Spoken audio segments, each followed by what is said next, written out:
the left pushes for a new world order. The new standard for politicians is at least they ain't Trump. And a major problem with teachers journalisming. I'm Yo Grabba Gabba. This is the new Cancel This show.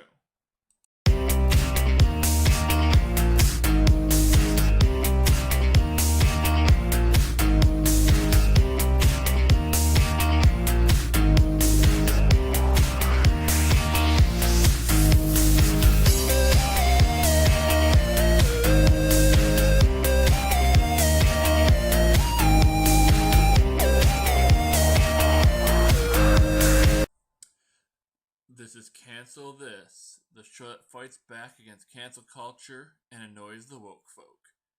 I'm your host, Yo Grabba Gabba. This is Cancel This, episode 17, recorded late June 2021. Be sure to subscribe if you don't miss anything. Like our Facebook page, facebook.com/PavementRoadProductions. You can subscribe right there on the YouTube channel as well by hitting the subscribe button. You can also comment and share the posts. And you can email the show directly, pavementroadproductions@gmail.com. That's pavementroadproductions@gmail.com. So a lot to talk about this week. We're going to start with the New World Order. A lot of news topics. Start with the New World Order. This is, of course, talking about Biden going to the OMG7 Summit. That's right, the OMG7 Summit. He didn't know he was there, I'm sure. I'm sure he didn't realize where he was or what planet he was on. He met with the French leader Macron, and met with German leader Angela Merkel, and British Prime Minister Boris Johnson, and he got to meet with all them, and he was meeting with all them, and Johnson was introducing everybody, and of course he said don't forget the leader of South Africa's here, and Johnson's like, I already said that, Joe, you idiot. Not those exact words, but that's what he should have said. Biden did get lost wandering randomly through a cafeteria, like an old man. Like, hey, has anybody seen this old man? He just started randomly walking through this random food court, and somebody started talking to him, and he's like, "Oh, I like being here in England. It's very nice." It's like, go back home. What are you doing? But yes, the G7 summit. He went there and met with all these leaders and gave away everything they wanted. You know, it's funny, the term "Build Back Better" that Biden's been using. He used it on his campaign trail and like that. A lot of world leaders using it. A lot of them. And if you're asking me if Joe Biden is creative enough to come up with a slogan that the rest of the world had then copied, the answer is no. No, he did not. The rest of the world was using it, and his campaign started using it as well. Because they're all in this together. It is a new world order. The plan is for everyone to be the same. All the countries to work exactly the same, working together, have all the same policies. Biden's proposing having a global minimum tax so that a company can't leave the U.S. and go to, let's say, Russia or Germany and have a different tax bracket. You know, so they all have to pay the same amount. So basically, all going to conspire together to have one minimum tax for the whole world. Biden then, of course, met with Putin, got the floor mopped with him. Putin used Biden to mop the floor. It was pretty horrible. But of course, Biden he gave a speech that I'm sure was written before he went to before he went to the G7. His first international trip, he probably had a spinny hat and his Mickey ears ready to go. And I'm sure Jill even let him stay till like 10 o'clock. I'm sure it was great, to go to this the summit. And not a lot was said of what was, of course, journalists don't ask questions. They don't do that anymore. But Biden, I'm sure, gave away a lot. I mean, he didn't get much in return. I know that. Whatever Germany and France and England want, they get now. It's how it is. Biden is basically an ambassador at this point. He's not even like He's not even like a president. He doesn't lead. He just says, "Well, what does the world want?" Okay, great. Well, I'm a nice guy. I'm gonna give him that. Whereas other presidents, namely like Trump and other people, said, "No, we're gonna make other countries do what we want them to do because we're bigger, we're stronger, and we've been giving them what they wanted for years and getting nothing in return." And so Biden, of course, wants the whole world to be one big happy family. George Washington said we shouldn't get ourselves entangled in alliances with other countries. If NATO wants to do their own thing, if the UN wants to do their own thing, if all these other countries want to do their own thing, that's great. They should. They should work together. The European Union, great, do their thing. But the U.S. has always been a trailblazer. The U.S. has always been the country to do its own thing, and the rest of the world can follow if they choose. And it's not how it is anymore. It wasn't under Obama. Certainly isn't that way under Biden. I mean, Putin was talking about BLM and how the U.S. has problems with racism,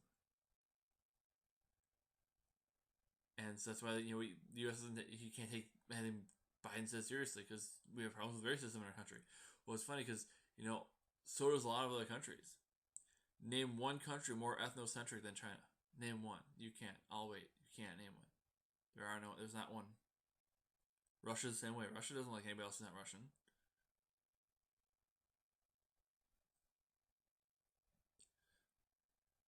But again, it's not about America first. It's about America last. All these countries, right? I mean, I have a memory that remember back about 20 years when the U.S. got attacked in 9/11. Who had our back? Did France come running in? Did China come running in? Did Russia come running in? Did the UN do a whole lot to help when we got attacked? Did NATO step up big time? I don't think so. I don't think so. I don't think so. She doesn't remember. She wasn't even born then. But I remember all that happening. I remember all those when we got attacked. All the other countries gave us a phone call, says, "Hey, we're sorry that happened. Let me know if you need anything." And we said, "Well, actually," I said, "Oh, sorry, I'm losing the connection. I can't hear you. Oh, you're breaking up." They never back. We're giving them tons of money. We created NATO and we fund almost all of it. Same with the UN. UN was started so there wouldn't be another Hitler. Meanwhile, there's genocides happening all over the world. Does the UN do anything about it? Of course not. That would require actually doing something. You don't mean you actually want us to actually do something. That would just be silly. So, the global minimum tax, the U.S. just goes along with what the rest of the world wants to do, doesn't lead by example, just follows. Can you imagine if the U.S. followed? The U.S. has never been a follower. The U.S. has always been, and guess what? We'll do stupid things sometimes too. We'll start a conflict and realize, well, that was a mistake. Should have done that. But we've always been a leader. We've always been, when something bad is going on, we always step in and try to help. To our own detriment. Other countries don't like that. Other countries don't want that. But the U.S. has always been a trailblazer. And now we're just jumping. We're just going right along with everybody else. Whatever everybody else wants. Socialism? Sure. You have 12 people in your country. Our country is a billion times more than that. We have 300 million more people than you have in your country. But hey, let's do it the way you do it. Because it's worked for you for the last 5 years. It hasn't fallen apart yet. Meanwhile, what we've been doing has worked for the last 300 years. But let's do it your way.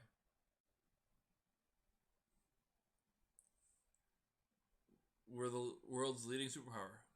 We've invented pretty much everything in the world has been invented by the U.S. Pretty much everything.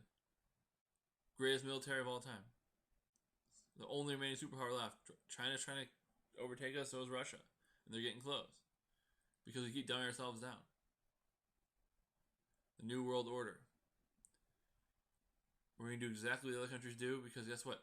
They want us to do what they do. They want us to be like them because then they can have a chance to overtake us. Do you think do you think Russia is trying to go along with what the rest of Europe's doing? Do you think China is trying to fall in line with Europe? No, they're blazing their own trail, and that's why they're becoming a top superpower. Meanwhile, we're backpedaling. We're joining other countries. We're joining countries who are inferior to us. And I'm not trying to sound that like an elitist, but these countries have never been on our level, militarily, economically. Like, when the greatest athletes in the world, let's say, right, players leave Japan to come play baseball in the U.S. Why? Because the U.S. is the cream of the crop, right? There's all these Russian and Canadian hockey leagues. They leave there to come to the U.S. because that's where the best players go, to the U.S. Because it's the best. It's the number one. It is the world. But now we're just gonna fall in line with everybody else because we don't want to, we don't want to be the one who leads anywhere. We just want to just follow. Let's just follow for a while. Let's just, you know, other countries just do things this way, and we don't need to try to be smarter than them. Oh, really? Because again, what would the world be like if it wasn't for the U.S.? Some people would say it would be much better. Take everything the U.S. has done and get rid of that, and how different is the world? But we all need to join one unified European Union, one union of countries and states. We all do the same thing. We all act the same way. Let's see what happens. I feel like people probably won't like the results. But Biden's not strong enough. He's not strong. He doesn't even know he didn't even know where he went. I bet you he was wandering. He's wandering a random cafeteria. Like, he has no idea where he is. He has no idea what's going on. Somebody told him to say something, so he said it. Somebody told him to sign a paper, so he signed it. He doesn't know what he's signing. He doesn't know what he's saying. New world order. We're all gonna do the same thing. We're all gonna have the same currency. We're all gonna have the same taxes. Nobody's allowed to do more than anybody else. No innovation. It's communism on a worldwide scale. A new world order. We all must think the same. We all must act the same. The U.S. it was always different, right? I mean, like, you look at, like, even political parties, right? Most political parties lean left, progressive. The U.S. has never done that. The U.S. has always been, you know what? We can be like Europe, but that would mean sacrificing some of our citizens' freedom, and we don't want to do that. So we're gonna allow people to keep their freedom, and we'll be different. You know what? Who invented the COVID vaccination, by the way? Who did it? It was the U.S. So you can keep saying that we should just fall in line like everybody else and apologize for our success. No. Our success has saved millions and millions of lives. Millions and millions and millions of lives. So no, we shouldn't fall in line with the rest of the world. We should do our own thing, because that's what's been successful for us. That's what we should continue to do. Switching gears, we'll talk about there's been some primary elections, especially locally here in the Western New York area. The new mayor of Buffalo, that was a shocker. That came out of nowhere.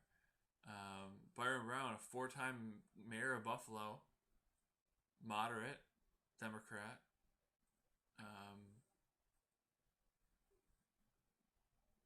Seemed pretty popular. He was involved in some scandals, but nobody's ever run for. I think nobody's ever been elected for 5 terms, and he was going for a 5th term, and he was going against a complete outsider, a community organizer, and a nurse, and nobody's ever heard of.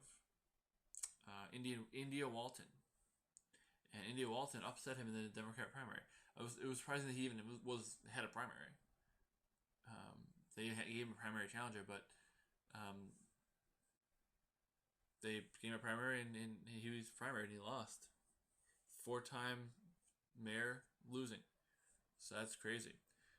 Also, for the sheriff's race, the Democrat endorsed candidate and the Republican endorsed candidate both lost in the primaries. Crazy. I was talking last week about the end of political parties. Maybe that's what's happening. I don't know. I mean, maybe it's just a fluke, but maybe people are getting sick of being told who to vote for by their parties. Maybe they're gonna fight against that. That'd be really something. But India Walton, the new presumptive mayor of the city of Buffalo, is an out and out socialist. Socialist all day, every day. reading comments and people talk about, wow, good job, fools. You went from a mayor who was kind of sort of not popular, but maybe wasn't doing the best job, but was okay, to a socialist. You just handed the keys to the socialists. You let a socialist take over your city. You've seen what's been happening with other socialist mayors in these other cities, and you handed it over to a socialist. You gave your city away. You took your freedom, said, we don't want these anymore. Government, tell us what we can do. You said we can have our freedom back by 4th of July. We're not going to get to our vaccination goal by 4th of July. So now maybe we won't get to celebrate our freedom on the 4th of July because the government says we can't. Which is not freedom. So we're going to turn our rights over to people to tell us what rights we can have back. Here's all our rights. Tell us which ones we can have. How about all of them? But you handed the key to your city over one of the biggest cities in New York. The biggest city in New York outside of New York City. You handed the key to that to a socialist. Now you have a communist, de Blasio, who's done with after this year, after his term's up, in running the New York City, and you got another socialist, Walton, running Buffalo. And I'm reading the comments, people commenting on social media, and all these people are like, yeah, great, you voted in a socialist. Like, how do you vote in a socialist? What's wrong with you? And one of the prevailing comments I've seen was, well, at least she's not Trump. So that's our standard now. Our standard is, are they Trump? If the answer is yes, they're bad. If the answer is no, they're good. Period. Like, I wonder how the guy who lost to Hitler felt. I'm just saying. The person who lost the election to Hitler, I wonder how that person felt. Like, man, I lost to that guy? Like, I bet you that's how Trump feels now. He lost losing to Biden. I lost to a guy with no brain cells? I lost to a guy who's already basically dead? How? At least they're not Trump. Right, so we're going to just elect somebody who's going to turn our country into a socialist hellhole, turn our city into Venezuela, into Cuba,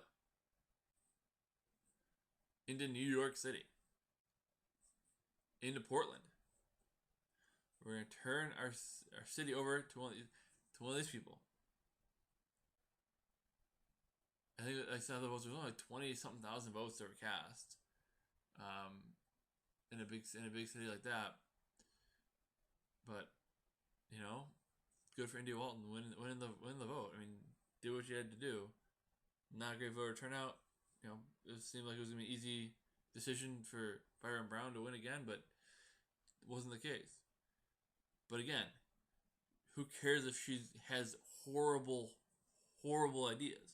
She ain't Trump. I don't know how it matters that she ain't Trump, but that's the standard now. Biden became president because he ain't Trump. That's the standard. Are they good? Are they doing good things in the country? Are they doing bad things in the country? I remember when the inauguration happened. I posted. I was talking about Biden getting inaugurated. I said, "What do you think? Is he gonna be good for the country? Is he gonna be bad for the country?" And the internet's like, "Bernie's mittens," right? It's like, ooh, shiny. Who cares? Who cares if Biden is destroying the country? Who cares if gas prices are up? Who cares if you can't buy a house? Who cares if you can't rent a house? Who cares if you can't evict somebody for not paying their rent? Who cares if you can't rent an apartment? Who cares if you can't find people to hire? Who cares if wages are way down? Who cares if you can't do? Who cares if inflation is through the roof? At least Biden's not Trump. That's the standard. That's it. That's the only answer. Is this person Trump? No? Okay, then they're good. We've lost our way big time. We're worried about racism and all this other stuff that it's so overblown. Like, racism is bad. Yes, there are racists in the country. Yes. Are they the majority of the country? No. Are they half the country? No. Are they like a quarter of the country? No. They're like 1/10 of 1% of the country, if that, are racist. Like, actual like hating other races, supremacists of their own race.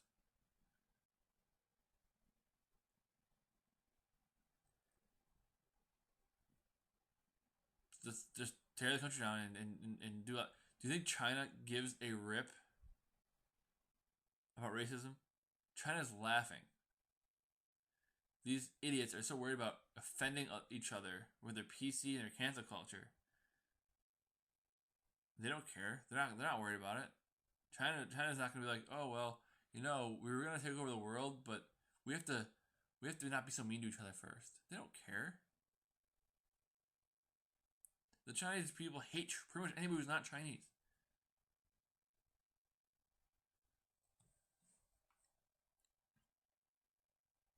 But hey, at least they might live under a totalitarian communist government, but at least they ain't Trump. It's really pretty much the Senate is pretty much nothing. I mean, again, who's gonna run if Biden doesn't run again in 2024, or if Harris is president by then, or if Biden does run again in 2024, who's running against him on the Republican side? I asked that question. I heard, as long as it's not the Orange Man. Okay, cool. So that's literally the standard. That's literally what it is. Come down to it's as long as they're not Trump. Got it.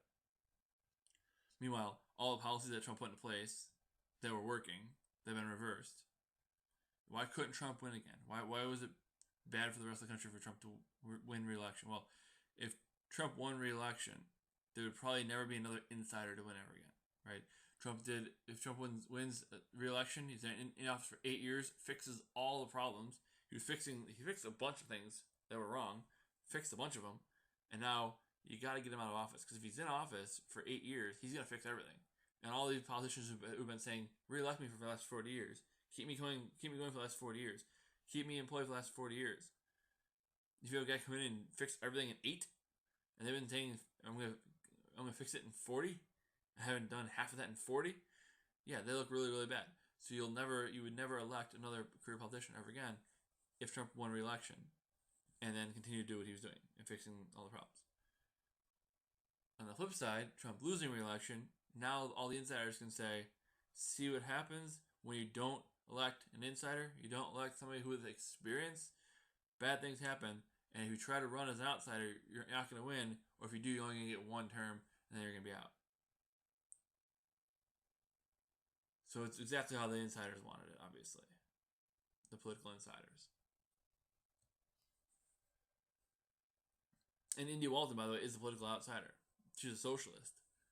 And it's funny because the socialists are becoming way, way more mainstream. Like, I was talking to somebody and I said, back when McCarthyism, like, if you were called a communist, your life was over.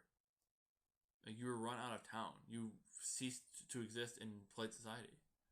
Just by just being accused of being a communist. Right, back in the 60s. But again, nobody knows history, so they wouldn't know this. McCarthyism. And it was funny because, McCarthyism is got such a nasty connotation, and it wasn't good because you're ruining people's lives, like with cancel culture, right? It's like calling somebody racist now. It's the same thing as McCarthyism. But at least the difference between McCarthyism and racism, and the accusation of racism now, is McCarthyism. If you were considered a communist, you were going against the country. You were maybe a spy, or you were trying to destroy the country. You didn't like the country. You're not a patriot. Racism now is just anybody that the left disagrees with. You can still be you can still be a patriot and quote unquote be a racist, because racism is just saying that is the term has become to mean anything that the left doesn't agree with. So you may have just a difference of opinion. You're not trying to tear down the country, but the communists were. They were trying to destroy the country from the inside, and that's why McCarthyism happened. That's got a very bad connotation to go along with it. But now, if fast forward, 80 years or whatever, even 60 years, and you look at the World War II generation and fighting against Vietnam and all that, fighting against communism, and if you were called a communist, your life was over. You were ruined. You were done. You had to hide forever. You were done. That's how it is now with racism. And being called a communist or a socialist is a badge of honor. Like, it's like you're the smartest person in the room. You're the elitist because you're the socialist. Being a capitalist is bad. Being a socialist is good. How did this happen? Right? I mean, he said 6 years ago, being called a communist, you were kicked out of society. Now, if you're called socialist, like, well, thank you. You are too. It's a crazy time.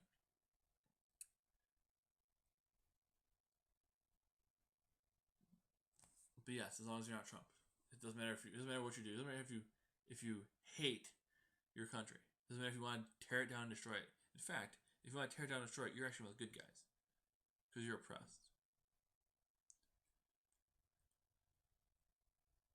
As long as they ain't Trump, anybody but the Orange Man. Okay, because literally that's the only thing that matters.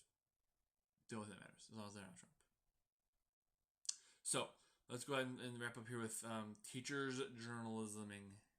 There's been so many teachers journalisming, and what I want to talk about that is journalism has become nothing but propaganda at this point. I mean, if you're listening to this show, you know that if you want the actual news, the actual news is biased. Right? Every news article you ever heard of, read, seen is biased. Right? Everything that's right slanted is conspiracy theory magazine. It's just you can't trust anything that comes slanted right. Meanwhile, everything else is slanted left. Like everything, like the Revolver News, right? That said that there are FBI agents involved in the Capitol riots. Revolver News, right wing propaganda machine. That's fine. CNN's left wing propaganda machine, by the way.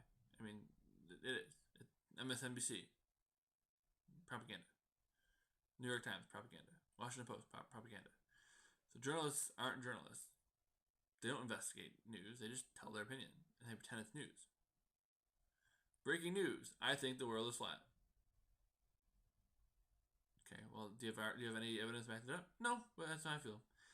Well, we have a reliable source that says the world's flat. So that's what it is. It's flat because our source said so. Hey, I didn't say our source said it. Who's your source? The source is me, but it doesn't matter. You can just say you can just quote a source. Somebody with direct knowledge. It can be anybody, but who cares? So yeah, journalism. That's what journalism has become. They just say things, say it in a news anchor voice, and it's now news. And they're now a journalist. Well, guess what? If you're listening to the show, you're watching the show. I'm not a journalist. I'm an opinion person. I see news stories and I tell you how I feel about them. I'm not going to lie to you and tell you I'm a journalist. But CNN, MSNBC, Fox too. Fox does it the other way, but they all do it. They all have a lot of opinion shows. They tell you how they feel about it. And because you disagree, they're lying. The fact is, well, not only one, but CNN, New York Times, those ones are getting sued for slander right now. Those ones are getting hammered with slander charges. Like, crushed. But journalism, there is no such thing as journalism. I mean, if journalists were asking questions, holding people accountable like they were supposed to, COVID would have been over a long, long time ago. Think about it. If there was so much misinformation out there, so people were just finding information and saying, "This sounds right. I'm going to say this," and then of course they got censored. The lab leak theory got censored. All these things got censored because people were just had to find information and they weren't finding reliable sources and they're just saying things, and then confusion started. So what the journalist's job is, what they were supposed to do, is say, "Hey, CDC director, hey, Dr. Fauci, hey, head of the COVID task force, there's rumors going around. Set the record straight. How does COVID spread? Is it airborne? Is it surfaces? Is it personal contact? How does it work?" And then quote them directly, and then you have your answer. As long as you trust that person, that source. And even if you don't, you're quoting that source. So if they're wrong, you then hold them accountable for why they were wrong. But instead, they didn't want to ask those questions. They just wanted the fear to spread. They wanted people to just say whatever they felt, whatever came to mind, and fear spreads that way. And it's good because when people are scared, you can control them more easily. So don't ask the actual questions, just say how you feel and how you want people to think, and that's journalism. So where do teachers come into play? Well, journalists don't report what happened. They don't. Not anymore.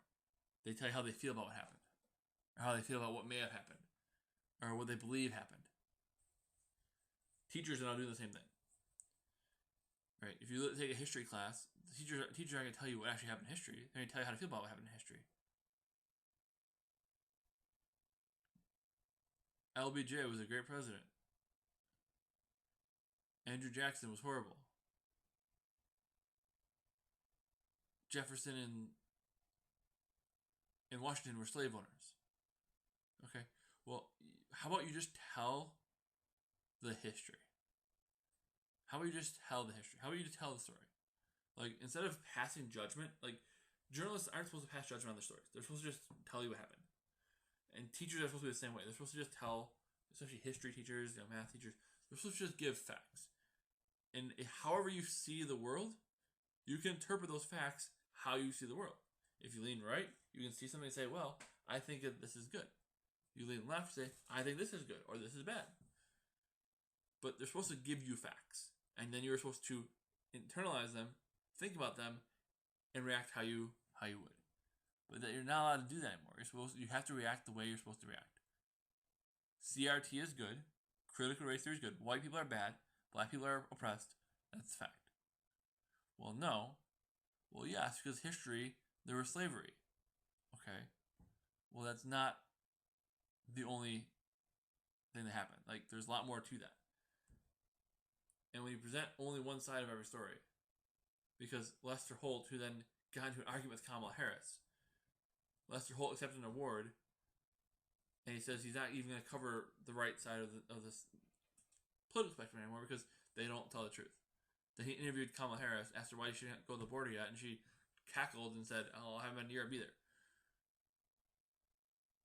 So you're not going to cover the right side of the aisle, but then when the left lies, now you have nowhere to go because you refuse to cover the other side. And now you look like a fool. Not that you didn't before, but now you definitely do. So the whole point of journalism to hot, sticky journalisming, just to go along with the hot, sticky unity that Biden's throwing out all over the place, just spewing unity. Just unity. Can't you feel it? We're all going to think exactly the same. Have no dissent. Unity, baby. Unity.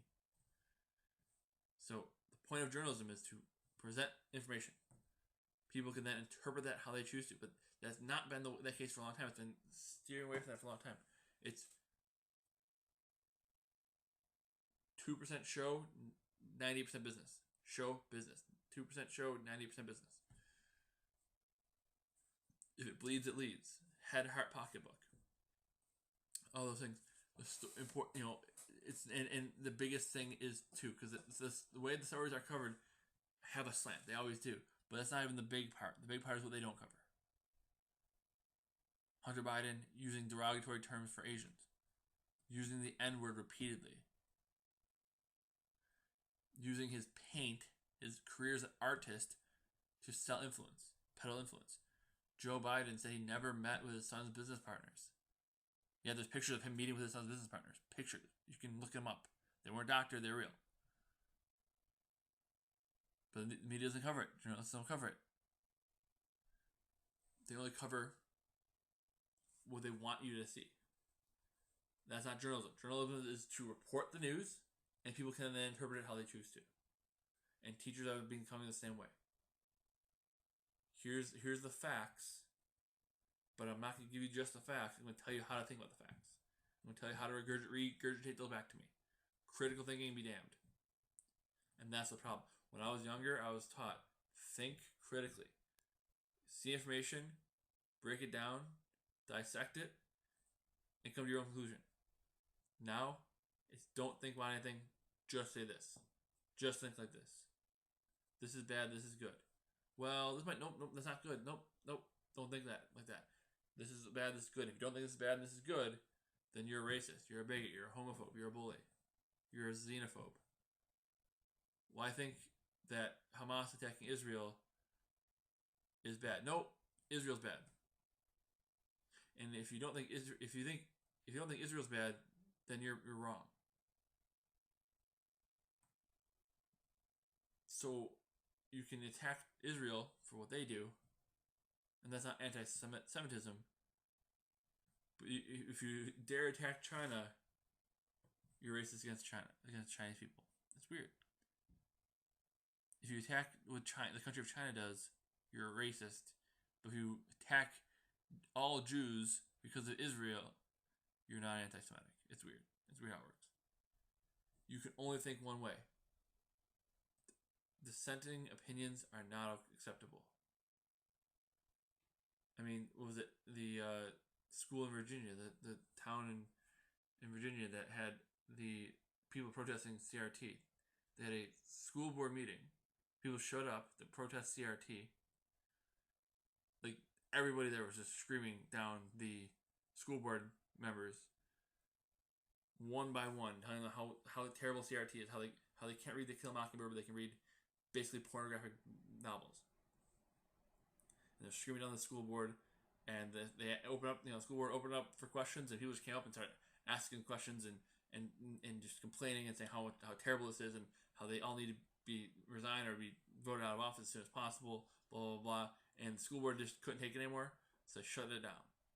And actually said this was a non-peaceful, this was a unauthorized gathering, and they started arresting people because they were protesting, gathering, and speaking. So all things protected by the Constitution.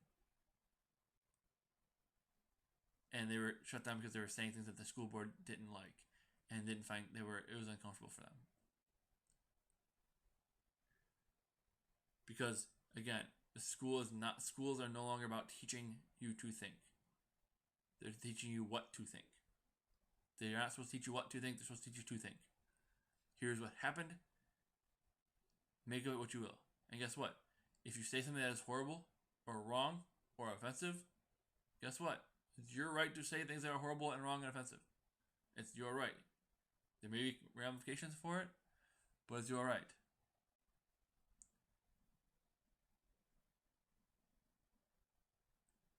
Be sure to subscribe, see if there's anything. Like our Facebook page, facebook.com/PayMoreProductions. You can email the show directly, paymoreproductions@gmail.com. Comment, share the post.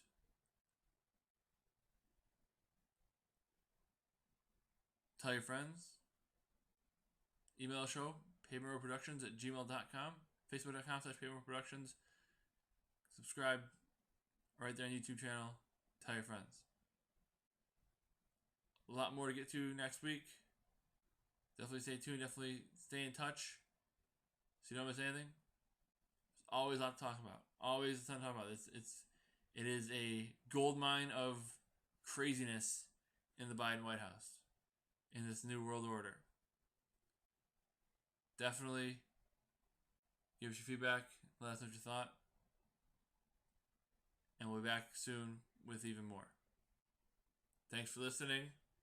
Until next time, bye, Dad.